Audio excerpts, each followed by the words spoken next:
মুসল্লি কয় নম্বরের লোক, মুসল্লি জানে না ইমাম কয় নম্বরের লোক। যদি কোনো মুসল্লি জানতো ইমামের ভিতরে বেজাল আছে, যে মুসল্লি জানে ইমামের ভিতরে বেজাল আছে, ওই মুসল্লির পিছনে, ওই ইমামের পিছনে মুসল্লিরা নামাজ পড়ে না, ঠিক কিনা বলুন? বাবা জানে না সন্তানের বেজালের কথা, সন্তান জানে না বাবার বেজালের কথা, জানে না তাদের বেজালের কথা।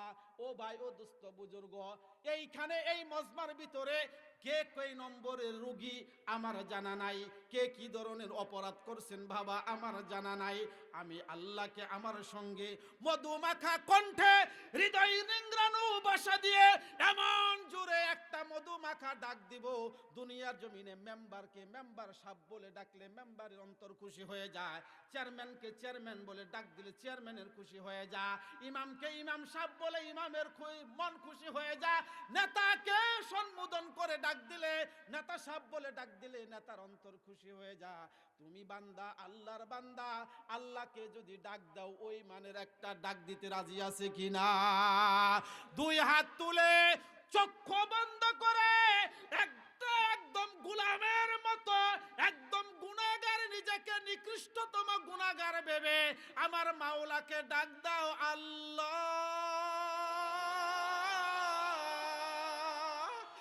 আল্লাহ আল্লাহ। আয় আল্লাহ, তোমার বান্দারা চক্ষু বন্ধ করিয়া আকাশের দিকে হাত তুলিয়া তোমারে ডাকে, আল্লাহ তোমার বান্দারা কি নিয়তে তোমারে ডাক দিছে আমি জানি না।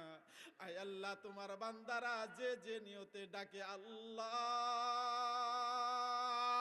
তুমি তোমার বান্দার ডাকে সাড়া দাও, আমিন। ভাইরা আমার, বন্ধুরা আমার, দোস্তরা আমার, আমি বলতেছিলাম আমার আলোচনার শেষ পর্যায়ে এসে গেছে। আমি বলতেছিলাম ও মুসলমান, আল্লাহ রব্বুল আলামিন তোমাকে একটা ওসিলা দিয়ে মাফ করাই দিবে। ও বান্দা, তুমি জানো না কি ওসিলায় মাফ করাইবে? যে একটা সুন্নত, যে সুন্নত হলো দাড়ি।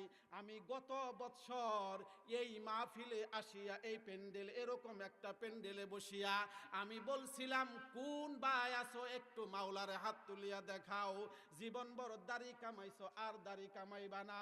ও ভাই, ও দুস্থ বুজুর্গ, তুমি কি মনে করেছো আমার কি দাড়ি কামাইতে মন চাই না? আমারও তো মন চাই আমি যেন দাড়ি কামাই। তুমি যেরকম শার্ট প্যান্ট পরো, আমারও তো মন চাই শার্ট প্যান্ট পরতে, আমারও মন চায়। তুমি যেরকম দাড়ি কামাও, আমারও ওই রকম দাড়ি কামাইতে মন চায়। তোমার যেরকম মন চাই প্যান্ট পরতে, আমারও তো মন চাই আমি প্যান্ট পরি। কিন্তু কি তুমি কি মনে করেছো আমি আব্দুস সালাম বিন নুরুল্লাহ বুকা, আমি আব্দুস সালাম নুরুল্লাহ আপনার কি হয়ে গেছি, পাগল হয়ে গেছি? না না না, বুকাও নয়, বুকাও নয়, পাগলও নয়, পাগলও নয়। আল্লাহ রাসূল বলেছেন দাড়ি রাখা সুন্নাত, তাই আমি দাড়ির ভিতরে হাত লাগাই না। আল্লাহ রাসূল বলেছে টুপি পরা সুন্নাত, তাই আমি টুপি কখনো মাথা থেকে নামাই না।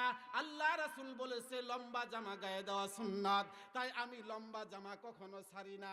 ও ভাই, ও দুস্থ বুজুর্গ, আলেম আলেম হও নাই, কিন্তু দাড়ি রাখতে তো বাধা নাই, টুপি মাথায় দেওয়া তো বাধা নাই, লম্বা জামা গায়ে দেওয়া তো বাধা নাই। হতে পারে কোন আমল দুনিয়ার জমিনে এমন কোন বান্দা নাই যে আমলটা কবরে সরাসরি আমলটা নিয়ে যাইতে পারবে। দাড়ি হলো এমন একটা আমল, এমন একটা আমল যে আমলটা দাড়ি সহ, সে আমলটা সহ সে কবরে যাইবে। আপনি আজীবন ভর টুপি পরেন, আপনার মাথায় কিন্তু মরার পরে টুপি দেওয়া কবরে দেয় না, ঠিক কিনা বলুন? টুপি অবস্থায় কেউ কবরে দেয় না। আপনি জুব্বা পরেন, এই জুব্বা অবস্থায় কেউ কবরে দেয় না। আপনি তসবিহ তাহলিল পড়েন, এই তসবিহ তাহলিল তসবিহ নিয়ে আপনারে কবরে ঢুকায় না। আপনি দান সদকা করেন, কালবাট ব্রিজ বানান, এই ব্রিজ অবস্থায় আপনাকে কবরে দেওয়া হয় না। দাড়ি এমনই একটা সুন্নাত, দাড়ি এমনই একটা আমল, যে আমলটা জীবনভর নামাজ পড়ছো কি পড়ছো না, জীবনভর কথা শুনছো কি শুনছো না? কিন্তু শাহরাতলির মাহফিলে আসিয়া আব্দুস সালাম বিন নুরুল্লাহর কথা শুনিয়া তোমার মনটা একটু আপনার নরম হয়েছে, তুমি দাড়িটা রাখিয়া দিয়েছ। এই দাড়ি সুদ্ধা তোমাকে কবরে শোয়াবে, ঠিক কিনা? ভাইরা আমার, বন্ধুরা আমার, বেশি দিনের কথা নয়, 1 বছর ওভারটেক হয় নাই, আমি 8টা লোককে আমি বললাম কে কোন কোন ভাই দাঁড়িয়ে রাখবেন হাত তুলেন। তার ভিতরে 8টা লোক হাত তুললো। 8টা লোকের ভিতরে এমন একটা লোক, যে লোকটা হলো আকরাম ভাই নামে একটা লোক, দুনিয়া থেকে বিদায় নিয়ে গেছেন। আমি আব্দুস সালাম বিন নুরুল্লাহ হলফ করে বলতে পারি, আজকে যদি আকরাম মিয়া দুনিয়াতে থাকতো তাহলে আজকের মাহফিলকে সে মিস করতো না, আজকের মাহফিল সে মিস করতো না। আকরাম মিয়া আজকে দাড়ি এতদিন রাখে নাই, 1 বছর আগে ওয়াজের প্যান্ডেলে দাঁড়াইয়া সে কি করেছিল? দাড়ি রাখার নিয়ত করেছিল। আমি উমরায় চলে গেছি, আকরামের জানাজায় আমি অংশগ্রহণ করতে পারি নাই। উমরা থেকে আসিয়া আমার একটা প্রোগ্রামে রওনা করেছি জমজম টাওয়ারে। যখন আমি জমজম বস্ত্রালয় লিপুর যে দোকান, ওই দোকানে আমি বসলাম। আমি তাকে জিজ্ঞাসা করলাম, এই লিপু, আমি যে লোকগুলাকে দাড়ি রাখার জন্য কথা বলে গিয়েছিলাম, ওই লোকগুলা কি দাড়ি রাখছে? হ্যাঁ, দাড়ি রাখছে। লিপু ডাক দিয়া বলে, হুজুর, ওই 8টা লোকই দাড়ি রেখেছে, কিন্তু এই 8টা লোকের ভিতরে একটা লোক মারা গেছে। আমি বললাম, লিপু তুই কাজ কি? কে মারা গেছে? লিপু ছবি দেখায় ডাক দে বলে, হুজুর, এই আকরাম মিয়া মারা গেছে। সঙ্গে সঙ্গে আমি কান্না ধরে রাখতে পারি নাই। ওই আকরাম মিয়া আজকে মারা গেছে, কবরেতে দাড়ি নিয়ে গেছে। হতে পারে কিনা, হতে পারে কিনা আল্লাহ রব্বুল আলামিন এই দাড়ির উসিলায় আকরাম মিয়াকে ক্ষমা করবে। আমরা যদি আশা করি যে এই দাড়ির উসিলায় আকরাম মিয়া ক্ষমা পাবে, এই আশাটা কি ভুল হবে? তাহলে যদি কোনো বক্তা মানুষকে আমি দাড়ি রাখার প্রতি মোটিভেশন দিয়া আমি দাড়ি রাখাইছি, আর কোন বক্তা যদি এই দাড়িকে কটাক্ষ করিয়া যদি কথা বলে, তাহলে বোঝা যাবে তার শিক্ষার ভিতরে ভেজাল আছে, ঠিক কিনা? ওই মুসলমান নবীরা, এমন কোন নবী দুনিয়াতে গুজরাইয়া যায় নাই যে নবীর মুখে দাড়ি ছিল না। তাহলে তোমার নবীর মুখে দাড়ি, তাহলে তোমার মুখে কেন দাড়ি না? তাহলে যারা দাড়ি রাখছে তাদের বিষয় নিয়ে যদি কটাক্ষ করো, তোমার ভিতরে সমস্যা আছে, তোমার ঈমানেই সমস্যা নাই, তোমার অন্যখানেও ভেজাল আছে, ঠিক কিনা? ভাইরা আমার, বন্ধুরা আমার, দোস্তরা আমার, আমি ওয়াদা করে গিয়েছিলাম, যদি কোনো ভাই যদি দাড়ি রাখো, তাহলে আমি আব্দুস সালাম বিন নুরুল্লাহ তোমাদেরকে সামান্য একটা হাদিয়া দিব। এই হাদিয়া, একটা প্রেমিকা যদি একটা প্রেমিককে মোহাব্বত করিয়া একটা যদি পিতলের আংটি দেয়, কিংবা বাজারের একটা সস্তা আংটি দেয়, কিন্তু এই প্রেমিক যদি ওই প্রেমিকাকে অত্যন্ত দিল থেকে যদি মোহাব্বত করে, এই দস্তার আংটি, সস্তা শানদারের দোকানের আংটি ওই লোকটার কাছে হীরার আংটি মনে হবে, ঠিক কিনা? কিংবা হীরার চাইতেও দামি হবে, ঠিক কিনা? এটা হলো মোহাব্বতের নমুনা। আর যদি দিলের ভিতরে বেজাল থাকে, মোহাব্বতের ভিতরে, ভালোবাসার ভিতরে যদি বেজাল থাকে, তাহলে হীরার আংটি দিয়েও কি পাইবা না? মন পাইবা না, মন পাইবা না। আমি জানি আমার দেওয়া অর্থ, আমার দেওয়া টাকা, আমার দেওয়া হাদিয়া দিয়ে একটা লোকেরও সংসার, আপনার ভাঙা ঘর আপনার কি হবে না? বিল্ডিং হবে না, একটা সংসার চলবে না। আমি একটু কি করলাম? আমি একটু মানুষকে উৎসাহ দিয়া সুন্নতের দিকে আপনার টেনে আনলাম। ওই লোকটা যদি আমার এই মোটিভেশন পাইয়া একটা সুন্নতের উপরে আমল করে, আল্লাহ রাসূল বলেছেন, মান তামাসসাকা বিসুন্নতি ফাসাদি উম্মতি ফালাহু আজরু মিয়াতি শাহিদ। ফাসাদের জামানায় যদি কোনো ব্যক্তি একটা সুন্নতের উপর আমল করে, আল্লাহ রব্বুল আলামিন গলা কাটা 100 শহীদের সওয়াব দেয়। ভাইরা আমার, বন্ধুরা আমার, ওই সুন্নতের উপরে আমি টাচ করেছি, যে সুন্নতটা আমল করলে পারে জীবিত থাকাকালীন আমল হবে, কবরে ওই সুন্নতটা তুমি নিয়ে যাইতে পারবা। পৃথিবীর জমিনে দাড়ির চাইতে এমন কোন সুন্নত নাই যে সুন্নতটা তুমি কবরে নিয়ে যাইতে পারো। একটা মাত্র সুন্নত হইল, যে সুন্নতটা হইল দাড়ি। দাড়ি অবস্থায় তোমাকে প্যাকেট করিয়া কবরে শোয়াই দিবে, ঠিক কিনা? গেল মাসের 29 তারিখে বাদশরা আমি মাহফিল করেছি। বাদশরা মাহফিলের ভিতরে হঠাৎ করে আমার মন চাইলো যে আমি একটু দাড়ির উপরে আলোচনা করি। হঠাৎ করিয়া জবান থেকে দাড়ির উপরে আমি আলোচনা করলাম। ওই বাদশরা মাহফিলের ভিতরে 5টা যুবক দাঁড়াইয়া ডাক দিয়া বলতেছে, হুজুর আমি এতদিন দাড়ি রাখি নাই, আজকে মাহফিলকে সাক্ষী রেখে বললাম আজকে থেকে দাড়ি রাখবো। আমি ওই বাদশরাও বলে এসেছি, বাবা তোমরা যদি দাড়ি রাখো, আগামী বছর যদি আমার এখানে আসার সুযোগ হয়, আমি তোমাদেরকে একটা হাদিয়া দিব। আমি গত বছর শাহরাতলির মাহফিলে আপনাদেরকে উদ্বুদ্ধ করতে যাইয়া ওয়াদা করেছিলাম আপনাদেরকে একটু সান্ত্বনা দিব, আপনার জন্য একটু হাদিয়া ব্যবস্থা করব। আমি যে হাদিয়ার ব্যবস্থা করেছি হতে পারে সামান্য একটু হাদিয়া, কিন্তু এই হাদিয়ার দাম কিন্তু অনেক বেশি যদি অন্তর থেকে রিসিভ করেন, ঠিক কিনা?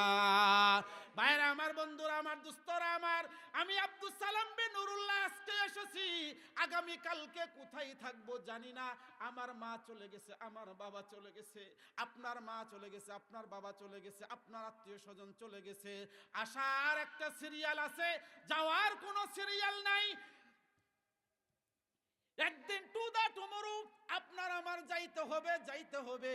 আমি প্রচেষ্টা আমার এতটুকু, আমি যেই দিন মরে যাব আপনাদের কানের ভিতরে যখন আওয়াজ আসবে আব্দুল সালাম বিন নুরুল্লাহ আর দুনিয়াতে নাই, আমার হলফ করে বলতে পারি, হলফ করে বলতে পারি, শাহরাতলির মানুষ একটাও থাকবে না যে লোকটা আমার জানাজায় অংশগ্রহণ না করবে, ঠিক কিনা? আমার এই আশাটা কি ভুল হইল? আমার এই আশাটা কি ভুল হয়ে গেছে? আমি তো এরকম ভালোবাসার টানে আমি আপনাদের নিকট দৌড়ায় আসি, আপনারাও এরকম আমাকে ভালোবাসা দেন। আমি এটা তো মনে করি আমার আমলে যদি ঘাটতি থাকে, আমি অদম গুনাহগারের কথাই যদি কোনো একটা লোক যদি সুন্নতের উপর আমল করতে পারো, হতে পারে আল্লাহকে ডাক দিয়ে বলবো, আল্লাহ আমার আমলে ঘাটতি আছে, আল্লাহ আমাকে এই উসিলাই ক্ষমা করে দাও। হতে পারে আল্লাহ এই উসিলাই ক্ষমা করে দিবে। সকলেই উসিলা তালাশ করবে। ভাইরা আমার, দোস্তরা আমার, আমার আলোচনা শেষ, মুনাজাতে আকবার আইতেছি। মা বোনদের বিষয়ে কিছু কথা বলার জন্য বলা হয়েছিল। ও মা, ও বোনেরা, তোমার স্বামীদেরকে তোমাদের জন্য একটা নসিহত করে যাই। স্বামী যদি ইসলামিক মাইন্ডের হয়, স্বামী যদি ইসলামের দিকে দাপিত হয়, তাহলে তুমি সুখে থাকবা, তোমার সংসার সুখের হবে, ঠিক কিনা? অনেক লোকেরা বলে বিবির কাছে অনুমোদন নিয়ে দাঁড়িয়ে রাখতে হবে, একদম গাঁজাখুরি মিথ্যা একটা কথা। বিবির কাছে কিসের অনুমতি লাগবে? ও মা, ও মা, তোমাদেরকে বলে যাই, তোমার স্বামীদেরকে যদি কথা বলিয়া যদি দাঁড়িয়ে রাখাইতে পারো, তাহলে তুমি কি রকম সেফ থাকবা। একটা লোক দাঁড়িয়ে রাখা অবস্থায় খারাপ কাজে অংশগ্রহণ করবে না, ঠিক কিনা? একটা লোক অনেক ইচ্ছা খারাপ পতিতালয়ে যাবে, পতিতালয়ে যাওয়ার আগে 2 পাও যদি সামনে দেয়, 3 পাও তার পিছায়ে আসবে। সে মনে মনে বলবে, আমার মুখে তো দাঁড়িয়ে, আল্লাহ রাসূলের সুন্নত তো আমার শরীরে জিন্দা, আমি এই সুন্নত নিয়ে কিরকম ভাবে পতিতালয়ে যাব, ঠিক কিনা? ও মা, ও বোনেরা, তোমরা আজকে তোমাদের জন্য ওয়াজ এতটুকুই, তোমরা প্রত্যেকেই তোমাদের স্বামীদেরকে দাঁড়িয়ে রাখাইতে উদ্বুদ্ধ করবা। তোমার স্বামীদেরকে যদি দাঁড়িয়ে রাখাইতে উদ্বুদ্ধ করো, তাহলে তুমি সেফ থাকবা, তোমার সংসার আনন্দময় হইবে, তোমার সংসার ভালোবাসায় ভরপুর হয়ে যাবে। আর তুমি যদি সুন্নতের যদি দাঁড় না ধারো, তাহলে তোমার সংসারে গজব নাজিল হবে, তোমার স্বামী অন্য মেয়ের পিছনে পাড়ি জমাবে, ঠিক কিনা? আল্লাহ রাসূলের মেয়ে ফাতেমা আমি শুধু টাচ করব একটা জায়গায়, আল্লাহ রাসূলের মেয়ে ফাতেমাকে বিবাহ দিবে। এই বিবাহ কাকে দিবে? মনোনীত করলে হযরত আলী রাদিয়াল্লাহু তাআলা আনহুকে। আলীর পকেটে টাকা নাই, কি দিয়ে বিবাহ করবে? আল্লাহ রাসূল ডাক দিয়ে বলে, আলী, ফাতেমাকে বিবাহ করতে চাস, পকেটের অবস্থা কি? হযরতে আলী ডাক দিয়ে বলে, ইয়া রাসূলুল্লাহ, এমটি পকেট, পকেটে কিচ্ছু নাই। দোয়া করবো? হ্যাঁ, দোয়া। ফাতেমা ডাক, আলী ডাক দিয়ে বলে, ইয়া রাসূলুল্লাহ, এমটি পকেট, কিচ্ছু নাই, ও তাহলে কেমনে বিবাহ করবি?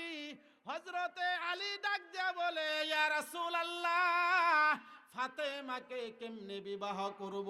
আল্লাহ জানে, তার রাসূল জানে, আমি কিচ্ছু জানি না। নবী আমার ডাক দিয়ে বলে, আলী, তোর ঘরে কি আছে? ইয়া রাসূলুল্লাহ, আমার ঘরে কিছুই নাই।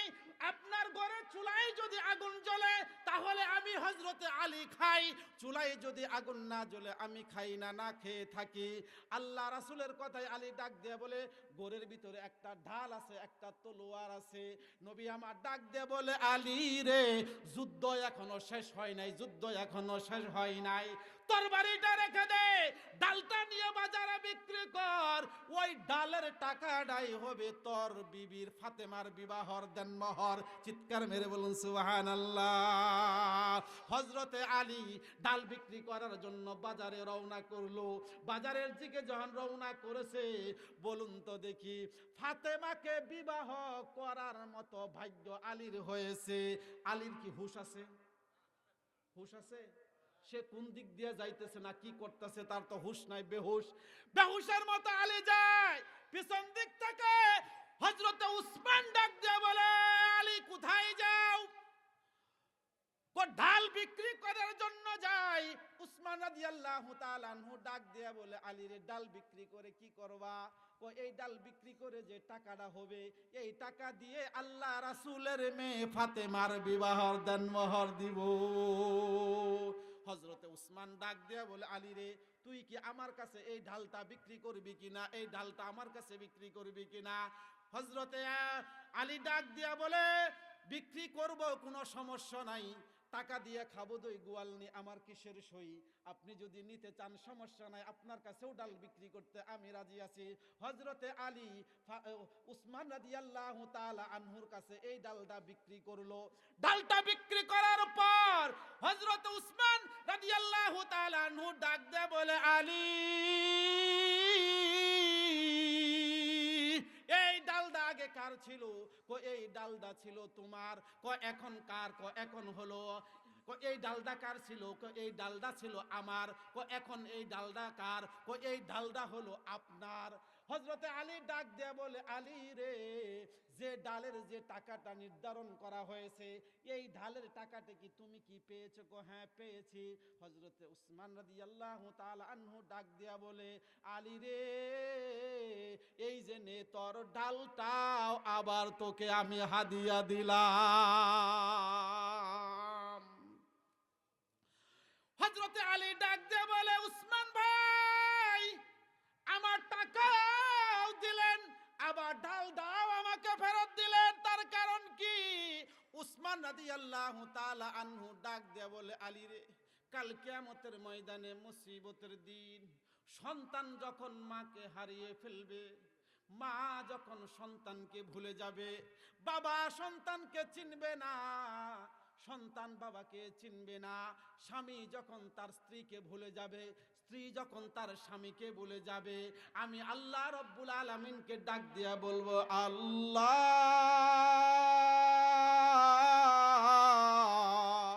এই মুসিবতের দিন আমি হযরতে উসমান, আমি জানি আমার কোন ঈমান, আমার কোন আমল যদি তোমার কাছে মঞ্জুরি না হয়, আলী রে, কাল কিয়ামতের ময়দানে মুসিবতের দিন আমি আল্লাহকে ডাক দিয়ে বলবো, আল্লাহ, এই মুসিবতের দিন আমার কোন আমল যদি তোমার কাছে মঞ্জুরি না হয়, পছন্দ না হয়, আল্লাহ রাসূলের বিবি কলিজা, আল্লাহ রাসূলের বেটি কলিজার টুকরা ফাতেমাতুজ জাহরা রাদিয়াল্লাহু তাআলা আনহাকে আল্লাহ রাসূল বিবাহ দিয়েছে আলীর কাছে। এই বিবাহর জন্য যে আমি সহযোগিতাটা করেছিলাম, জোরে বলেন, আমি এই যে একটু সহযোগিতাটা করেছিলাম, আল্লাহ আমি উসমান আমার কোনো আমল নাই, ওই সহযোগিতার বিনিময়ে আমি উসমান আমাকে তুমি ক্ষমা করিয়া দাও। ভাইরা আমার, বন্ধুরা আমার, দোস্তরা আমার, তাহলে বুঝতে বাকি নাই, কিয়ামতের ময়দানে যদি মাপ পাইতে চাও তাহলে উসিলার কোনো বিকল্প নাই, ঠিক কিনা? আজকে এতগুলা মানুষের ভিতরে আমি আরেকটা আবদার করতে চাই, এমন কোন মানুষ এখানে আসো যে লোকটা আজকেও দাঁড়াইয়া বলবা, হুজুর এতদিন আমি দাড়ি রাখি নাই, কিংবা আমি এতদিন দাড়ি রাখিয়াছিলাম, ছোট ছোট আমার দাড়ি ছিল, পূর্ণাঙ্গ আমি দাড়ি রাখতে পারি নাই, আজকের পর থেকে জীবনে আমি দাড়ির ভিতরে কি লাগাবো না, কেচি লাগাবো না, দাড়ির ভিতরে আমি খুর লাগাবো না। ও ভাই ও দুস্থ বুজুর্গ, এখনই আমি মুনাজাত দিয়ে দিব। মুনাজাত হলো আদ-দুআ ও মুখুল ইবাদা। মুনাজাত দোয়া হইল ইবাদতের মগজ। আমার জানা নাই এখানে কার মা নাই, আমার জানা নাই কার বাবা নাই, এই কনকনা শীতের ভিতরে কার মা অন্ধকার কবরে শুয়ে আছে, কার বাবা অন্ধকার কবরে শুয়ে আছে। আমার মাকে যখন আমি কবরে শোয়াইছি, কবরে শোয়ানোর পর আমি নিজ হাতে কবরের মাটিটা হাত দিয়ে দেখেছি, অত্যন্ত ঠান্ডা, অত্যন্ত বরফ। আমার ল্যাপ লাগে, কম্বল লাগে, দামি তোষক লাগে, এরপরেও শীতকে মানাইতে পারি না। কিন্তু আমার মা অন্ধকার কবরে, আমার বাবা অন্ধকার কবরে। আমি জানি না এখানে কার মা নাই, আমার জানা নাই কার বাবা নাই। আমি একজন মা হারা সন্তান, আমি একজন বাবা হারা সন্তান। জীবনে যারা মা হারাইছো, মা হারার বেদনা শুধু তারাই বুঝতে পারে। যারা বাবা হারাইছো, বাবা হারার বেদনা শুধু তারাই বুঝতে পারে। আজকে ওই সন্তানদেরকে আমি দেখতে চাই যে সন্তানদের পিতা মাতা কবরে এতিম হইয়া আরেকজন এতিমকে সঙ্গে নিয়া আল্লাহ রব্বুল আলামিনের কাছে হাত তুলব। আল্লাহ, আমার মন বলতেছে আজকের মুনাজাত আল্লাহ বিফলে দিবে না। কোন ভাই আছেন মুনাজাতের আগে বলবো, আপনি দাঁড়াইয়া বলবেন, হুজুর আমি নিয়ত করলাম আমি দাড়ি রাখবো।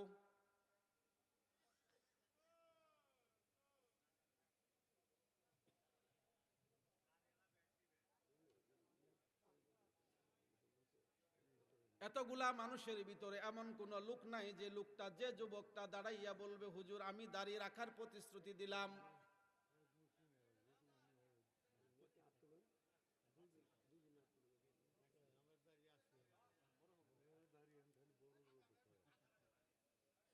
ভাই হাসার জিনিসটা এখানে, হাসি নিয়ে কথা বলতেছি না। মেহেরবানি করে এমন কোন ভাই আছে কিনা দাড়িটা রাখবা, দাড়ি রাখিয়া কবরে যাও, হতে পারে আল্লাহ তাআলা এই দাড়ির উসিলাই তোমাকে ক্ষমা করবে। এমন কোন লোক আছে কিনা? আমি আজকে ওয়াদা করে গেলাম, আল্লাহ যদি আমাকে জীবিত রাখে, আমি আপনাদের খেদমতে যদি অংশগ্রহণ করতে পারি, এইবার যেরকম আপনাদের দাড়িওয়ালা যারা আছেন তাদের জন্য হাদিয়া নিয়ে এসেছি, আগামী বছর হাদিয়া দেওয়ার চেষ্টা করব ইনশাআল্লাহ। শুধু আপনারা একটুবার দাঁড়াইয়া বলুন যে হুজুর হ্যাঁ আমি দাড়ি রাখবো।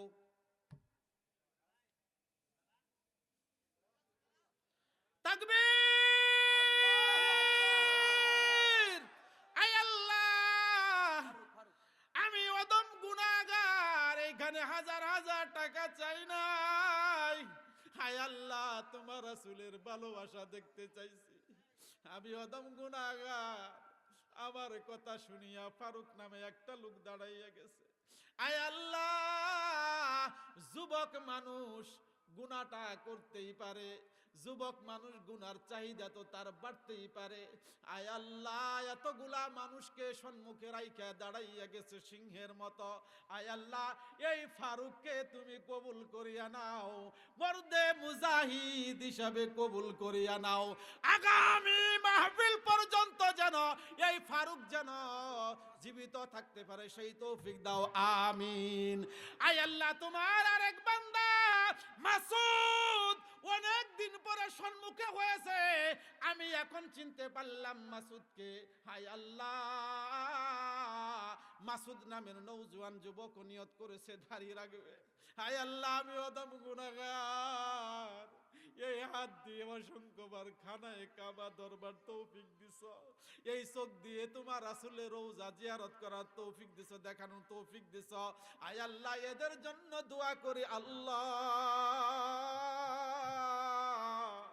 এদেরকে তুমি মাফ করো। এদের খানদানের ভিতরে যারা চিরনিদ্রায় শাহিত আছে তাদেরকে তুমি ক্ষমা করো, আমিন। আর কোন যুবক নাই, আর কোন যুবক নাই। কমসে কম আর 3টা লোক কি দাঁড়াবেন?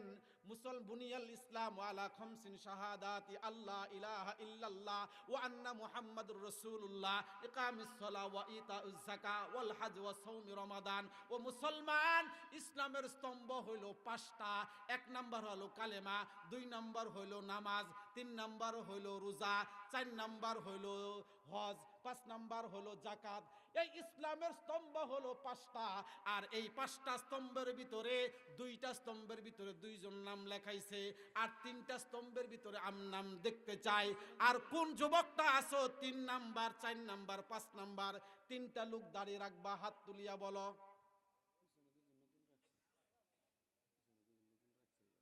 কেরা কো?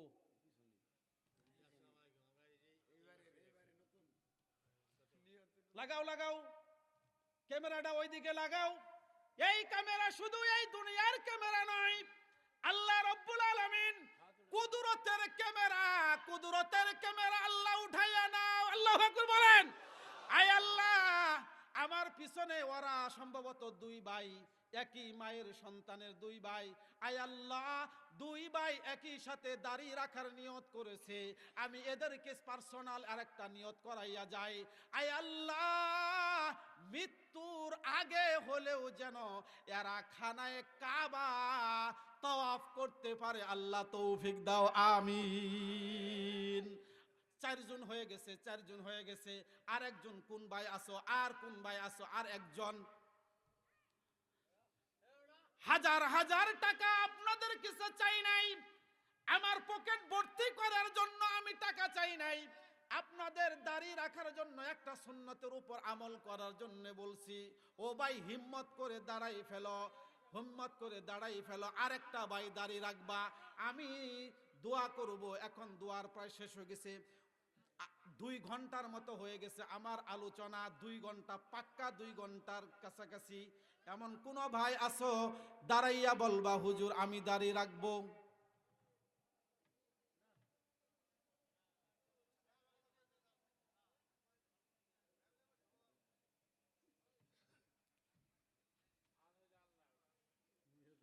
এতগুলা মানুষের ভিতরে একটা লোক কি পাবো না? আরেকটা লোক কি হিম্মত করে দাঁড়াইতে পারবা না? যে লোকটা দাড়ি জীবনে কাটবা না, যে লোকটা আল্লাহ রাসূলের কলিজার ভিতরে আঘাত দিবা না, আল্লাহ রাসূলের কলিজায় খুর লাগাইবা না, একটু দাঁড়াও হিম্মত করে। নারায়ে তাকবীর! কপাল ভালো, কপাল ভালো কার?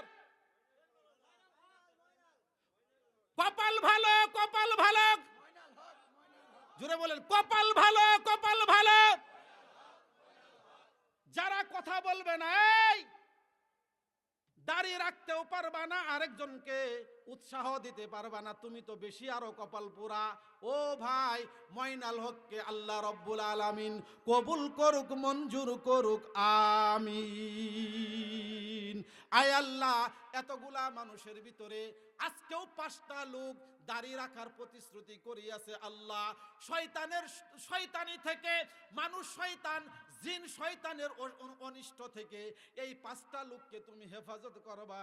আয় আল্লাহ তাআলা, এই লোকগুলা যেন লম্বা দাড়ি নিয়ে আগামী বৎসর এই প্যান্ডেলে দাঁড়াইতে পারে, সেই তৌফিক দান করো, বলুন আমিন।